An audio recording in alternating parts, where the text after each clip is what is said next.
Assalamu alaikum student. Today I have another topic for you, the hemostasis and human. In previous lecture we discussed about the hemostasis topic, introduction to hemostasis. Now we are focusing our study toward the hemostasis and human body that would occur in human body with the change occurring in the environment, the external environment or the internal environment of the human body. So let's come. Actually, hemostasis in human, there are four things most important. Four organs are most important which take part in hemostasis in our human body. One is the lung, the kidney, the liver, and the skin. Lung play an important role in the hemostasis in human body by maintaining the constant environment with the outer external environment. So it occurs in this way when we say that during the cellular respiration, when O2 is combined, like the process is a cellular respiration. In cellular respiration, okay, in cellular respiration, O2 is mixed with the C6H12O6. This is glucose. So when O2 and glucose are combined, they produce us energy. They produce us some product which is ATP, adenosine triphosphate, which is energy, and CO2 and plus H2O. Okay. So during the cellular respiration, we say that amount of ATP, CO2 and H2O are produced in cells, every cells of the body. So during this time, ATP is used for our metabolic activities, like we are growing up, we are preparing our body for other metabolic activities. But the CO2, we know that CO2 is a toxic material. It is a nitrogen-based gas. It is acidic gas. So we know that CO2 is a acidic gas. Okay. It is an acidic gas and it is harmful for our body to accumulate the CO2 inside the body. So the accumulation of CO2 inside our body is bad for our metabolic activities. If it's stored in our bloodstream, so it is an acidic gas, so it will make our bloodstream more acidic. And our enzyme cannot perform their activities in acidic medium, because some enzymes are alkaline, some are medium, some are less acidic, and CO2 is most acidic. So then our enzyme cannot perform their functions, and if they cannot perform their function, so our cell will stop working. So the accumulation of CO2 inside our body is harmful for us to survive.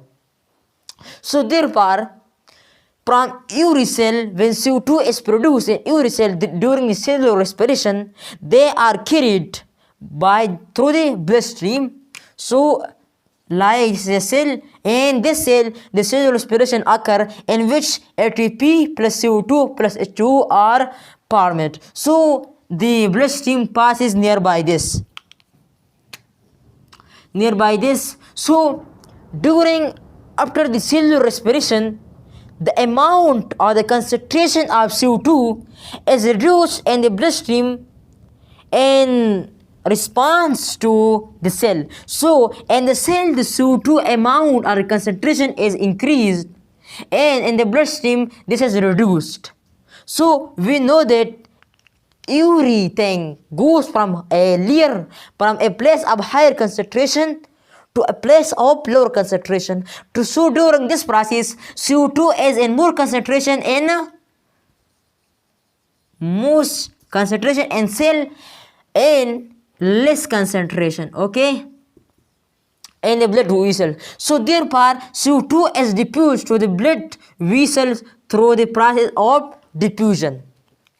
Then this CO2 is carried by the bloodstream to our lungs, from every cell of the body to our lung. Okay, this is a lung. In the lung, the concentration of CO2 is reduced. So in alveoli, the concentration of CO2 is reduced. So the bloodstream then goes directly. I make this is a alveoli. Okay, this is an alveoli. I will make this not with this pen. Okay, so it's alveoli. So the concentration of CO2 is reduced in the alveoli, but it is in more amount, it is higher in concentration in the bloodstream. So therefore, like the previous process, this CO2 from the bloodstream is diffused to the alveoli by the process of diffusion. So they move directly like this. Okay, then from the alveoli, when the concentration of CO2 is higher in the alveoli in whole lung. So alveoli are present in every part of the lung. So when the concentration of CO2 is higher in the lung in response to the outer side, so they move or they are exhaled through our body, through our lung by exhalation process to outer side environment. So they are now exhaled like this out from our body. This is nasal pharynx. So this goes outer side from our body. So therefore, lung play an important role in the homeostasis of our body, mostly in the CO2, because CO2 is a toxic gas. It produces big effect on our body. It is an acidic gas, so accumulation of it is harmful for metabolic activity. So they are carried through the bloodstream from every cell of the body after completing the cellular respiration and the cells. And they are carried to the lungs, and then from lungs through the process of exhalation they are expired outside from the body. So on this way, lung play an important role in the homeostasis of our body. Next is the skin. Student, skin is a sensitive receptor of our body, which is adopted in every cell, in every organism.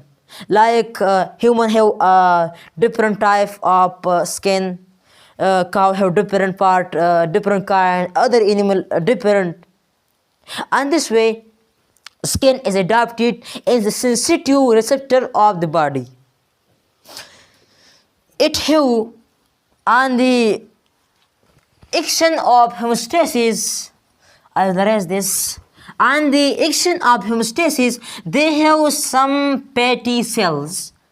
So the outer side of our skin, this is we call it is epidermis. Okay, I'll make in this epidermis. After this is called epidermis. Okay, epidermis.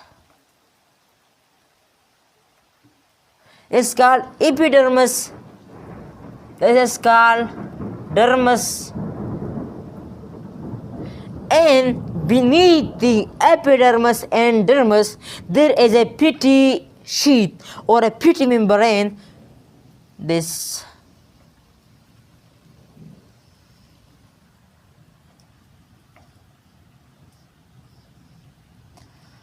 petty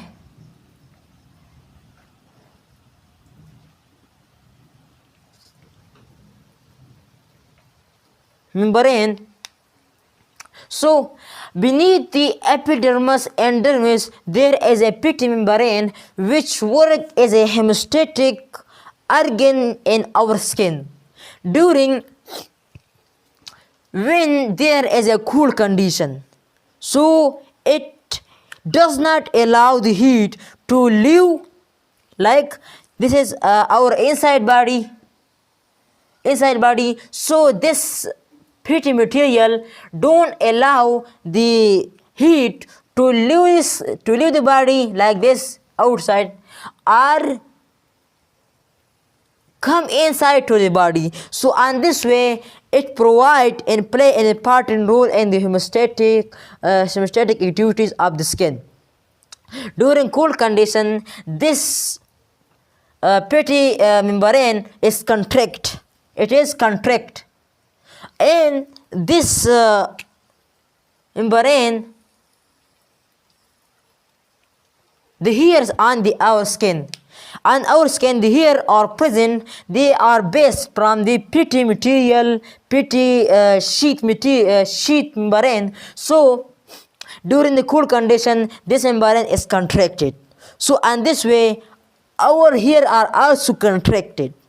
So during the contraction of this membrane, the heat is completely, there is no any option of pausing, so it is completely reserved, and the hair stood up, and goosebumps are produced in our skin. So on this way it produces a hemostatic activities in our body.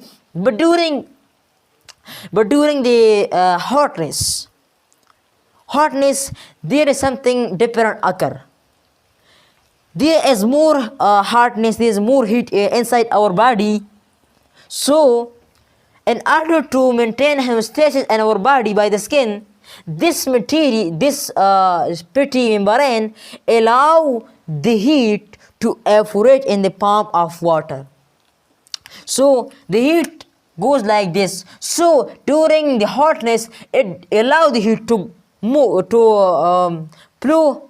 off outside from the body. So there is the basis of the hairs. So on this way we have experienced that the sweat, they come out in the palm of sweat, that the sweat comes out through the pores of the hairs present on our skin. So they goes through these hairs and then come out. In this way they perform important role in the hemostatic activities of the body. So during the cold condition, they contract and don't allow the heat to leave or come inside the body.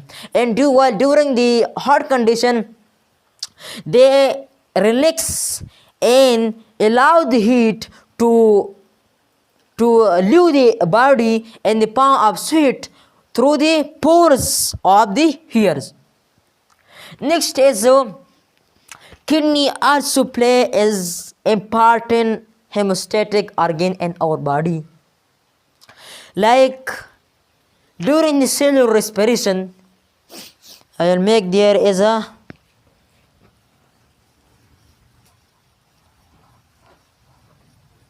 during the cellular respiration, we studied the cellular respiration.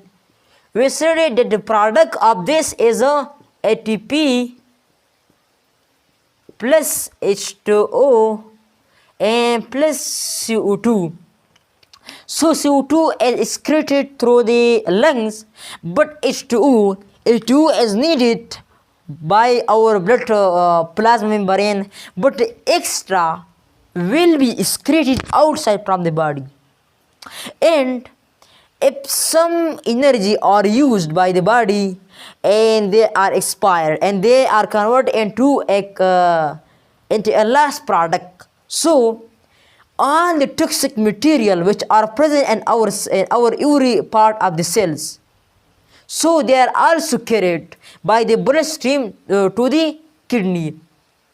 Like if we eat food and this food is absorbed to our through in the our small intestine and then goes to the liver, and liver it is transferred to the targets. So on this way, when there is some expired energy, so I said that ATP is needed for our metabolic activities, but when there is expired ATP and the expired H2 which is an excess amount, and the solutes like the sodium, calcium, it is very important, but the excess, I am saying about the excess amount, and other aluminum, a lot about organic elements in our body. So when they are in excess amount in our body, and by the which our body cannot perform any metabolic activities, and their accumulation can be dangerous in our body. So the bloodstream carry these all to the kidney. So this is a bloodstream which collect all these are the this is the renal artery, and this one is the renal vein. Okay, so and this is the kidney. Oh, you can see here.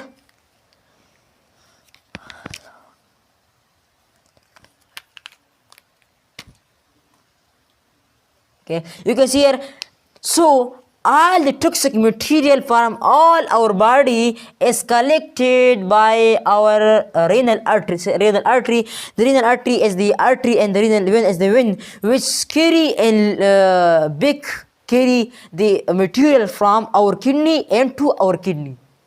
Okay, so the renal artery carry all the nitrogen base and toxic material from all our body and carry these all to our kidney. And the kidney, these the like machines are present, which we call as a nephron. You can see my previous video of the kidney structure and its function. So these are carried to the nephron.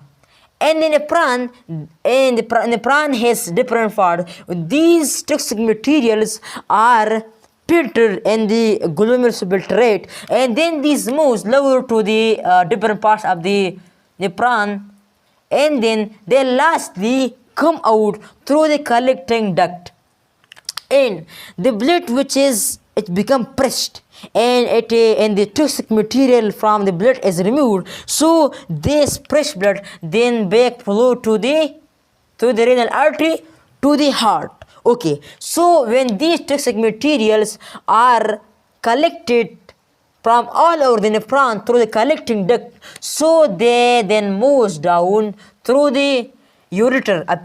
There is also another kidney, and they comes to the urinary bladder, and then they excreted through the our urethra.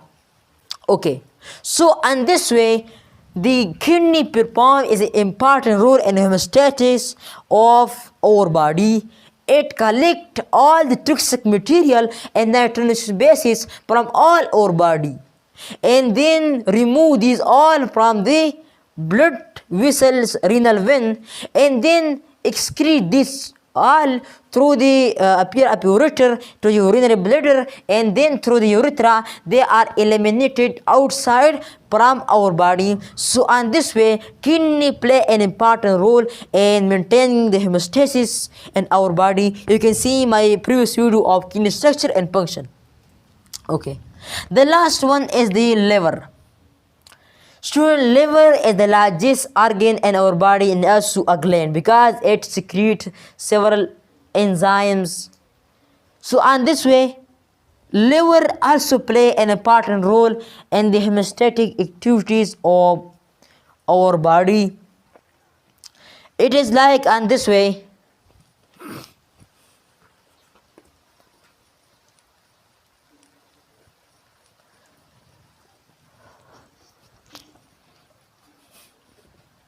that when the hemoglobin, you know the hemoglobin, this is a vessel of red blood cell, and this several ionic elements are present which we call as a hemoglobin.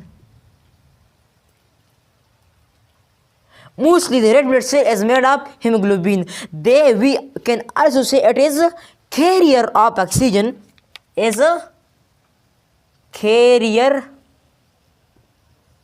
of O2. So when oxygen comes to the lung, so they are then carried to different parts of the body through the hemoglobin and red blood cells.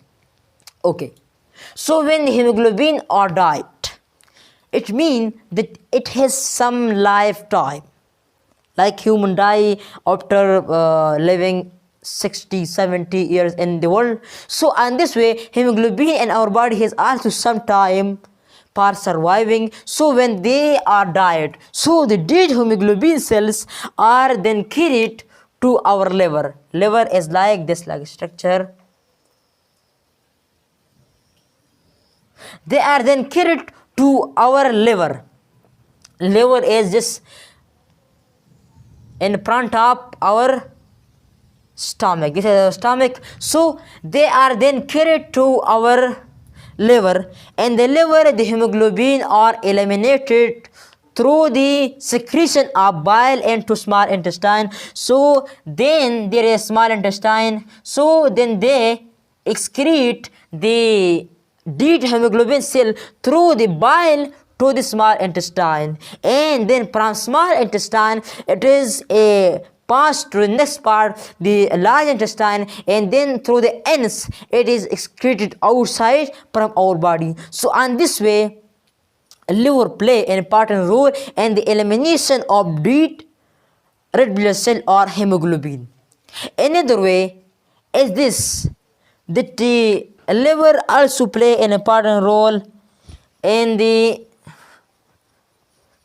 like when we say that in the liver the conversion of protein, or when the protein are converted into fats for storing, we say that the excess of protein, okay, when the protein come, amino acid come from the small intestine to the liver, so the excess of amino acid or protein are converted into fats.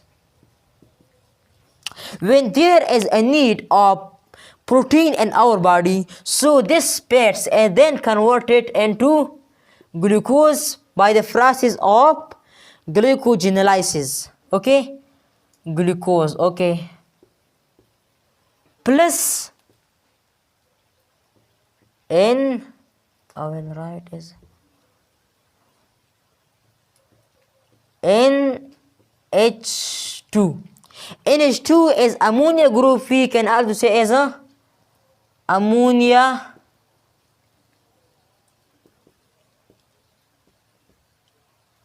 okay. So when the pairs are converted by the process of glycogenolysis into glucose and ammonia group NH2, so ammonia group glucose is used by our cell by the carrying of blood vessels to different parts of the body, but NH2 is a waste product. It is the toxic material for our body. So our liver convert this into ammonia, which is formula as a, we write as a NH3, so ammonium.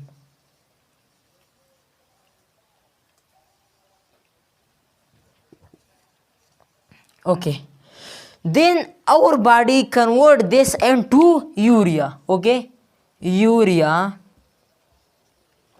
and then in the form of urea they are excreted through the bile into the small intestine, and then from small intestine they are passed to the large intestine, and then through the anus they are also excreted outside from our body. So liver play two important roles. One is the excretion of dead red blood cells, and second is the excretion of toxic materials, urea, outside from our body. So this was about the homeostasis in the human body. So homeostasis in our body can be maintained by these organs: the lung, which is the carrier or the exhaler of CO2 outside from our body. It clean our body from CO2, which is acidic gas. Second is the skin. So skin work a important role in the thermoregulation of our body, which maintain the constant temperature for metabolic activities. And the third one is the kidney. So kidney remove all the toxic material from our blood vessels and clean the blood. So if the blood is clean, so our all body is cleaned. The last one is the liver. So liver also play important role. It also clean the blood from the red blood cells, and then it also excrete outside from the body through the small intestine in the form of bile, the ammonia group, and then convert into urea. So they are excreted through the anus from our body. So student, this was about the homeostasis in our body. So I hope that you have learned more about my lecture. So if you have any doubt, any question, so mention in the comments, and please share, subscribe, and like my video.